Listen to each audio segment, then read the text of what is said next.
Salut les disciples de la boxe, c'est Jean-Charles, j'espère que vous allez bien. On a eu un week-end de boxe fantastique et je reviendrai dessus, mais aujourd'hui le public français va être orienté, tous les regards vont être tournés vers l'événement UFC et le résultat avec la revanche de Adesanya sur Pereira.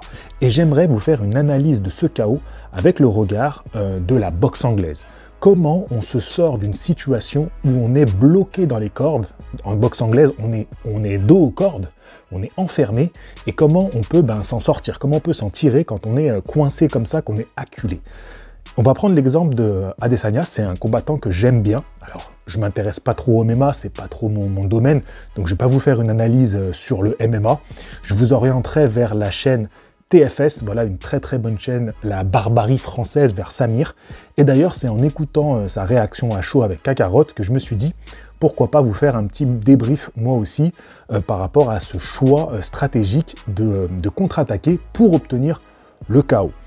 Pour bien analyser le choix d'Adesanya, il faut qu'on revienne au combat précédent, d'accord? Et qu'on voit ce qui s'est passé et ce qui s'est mal passé pour Adesanya dans le combat précédent. On va revenir sur le dernier instant de ce précédent combat et on va revenir sur ce qu'il a fait pour sortir de cette situation compliquée. Je vous le mets tout de suite en direct. Voilà, là on voit l'action. Vous voyez qu'il est dos aux cordes, donc il se fait attaquer, il se prend un bras arrière et il tente d'accrocher, d'accord? Il tente d'accrocher. Donc ça, c'est la première solution.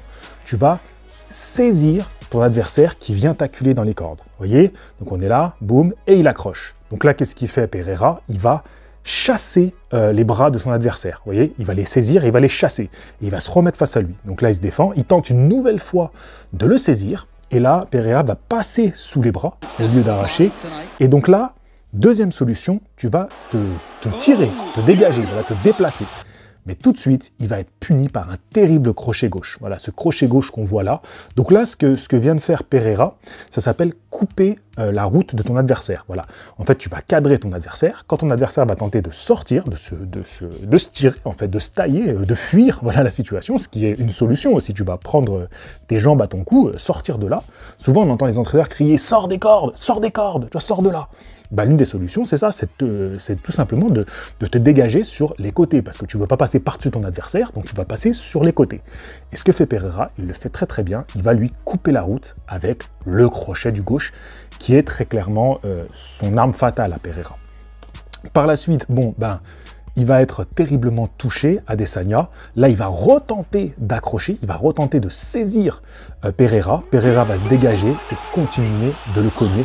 Bon, là, il n'y a pas grand-chose à redire parce que Adesanya est complètement KO. En fait, il est KO debout, donc il tente une série d'esquives, mais il est plus lucide en fait.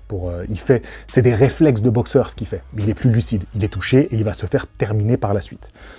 Ensuite, on va revenir du coup au combat retour. Donc vous voyez que, je reviens sur ça, il a tenté deux options. La première option, attraper ton adversaire pour arrêter de prendre des coups. Et la deuxième, c'est de sortir. Les deux options n'ont pas fonctionné contre Pereira. Il était trop fort, il avait trop d'allonge, il avait trop de maîtrise de l'espace pour que ça fonctionne.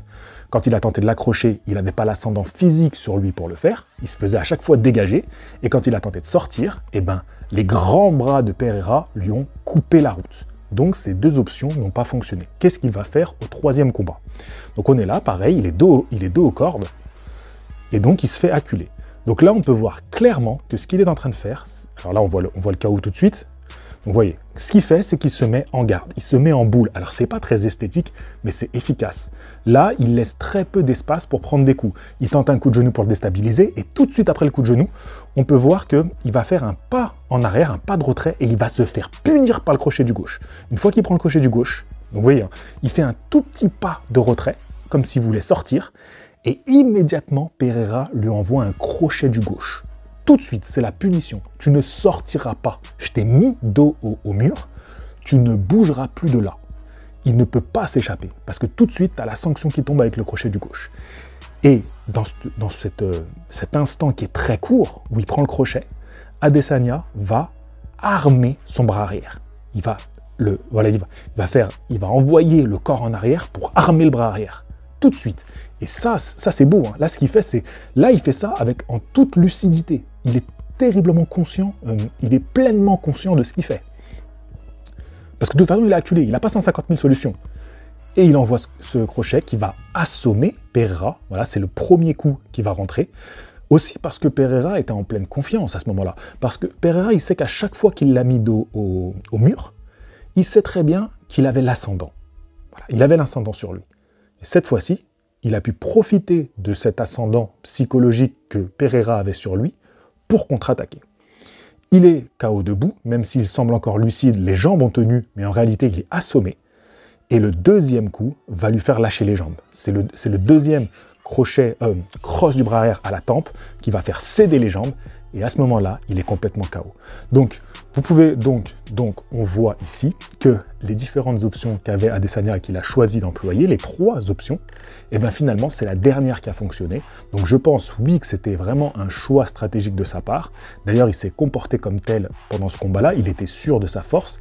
Il attendait le coup dur. Les 2 boxeurs, les 2 combattants attendaient le coup dur. Ils combattaient comme des punchers. C'est-à-dire qu'il y avait assez peu d'activité et chacun était sûr qu'il pouvait mettre KO son adversaire jusqu'à ce qu'il trouve l'ouverture.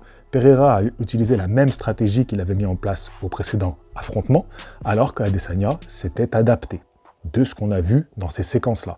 Donc voilà comment vous pouvez vous en sortir quand en boxe anglaise, vous êtes acculé dans les cordes. Voilà les options que vous avez. La contre-attaque, elle peut être très très efficace. Encore faut-il avoir le bon timing sur son adversaire, sinon, comme tu es dans une position défensive et on va dire de faiblesse, parce que tu es acculé, c'est très dangereux. Mais à un moment donné, il faut bien attaquer pour t'en sortir. Donc, pour le coup, la meilleure défense, ça a été l'attaque. Et il l'a super bien exécuté. Voilà, j'espère que cette petite vidéo vous aura plu. Je reviens très rapidement pour vous reparler purement de boxe anglaise, même si vous avez vu qu'on est resté purement dans la boxe anglaise en réalité. Mais on reparlera des événements du week-end parce qu'il y a eu de très très très beaux événements. Et encore une fois, je vous mettrai en lien la chaîne de TFS. Et on ne se moque pas de Kakarot, voilà. Kakarot s'est trompé dans son pronostic. Moi, je m'y connais, hein, parce que ça m'arrive de temps en temps d'avoir des pronostics qui tombent à l'eau. Donc, j'ai connu ça. Donc voilà, force à Kakarot.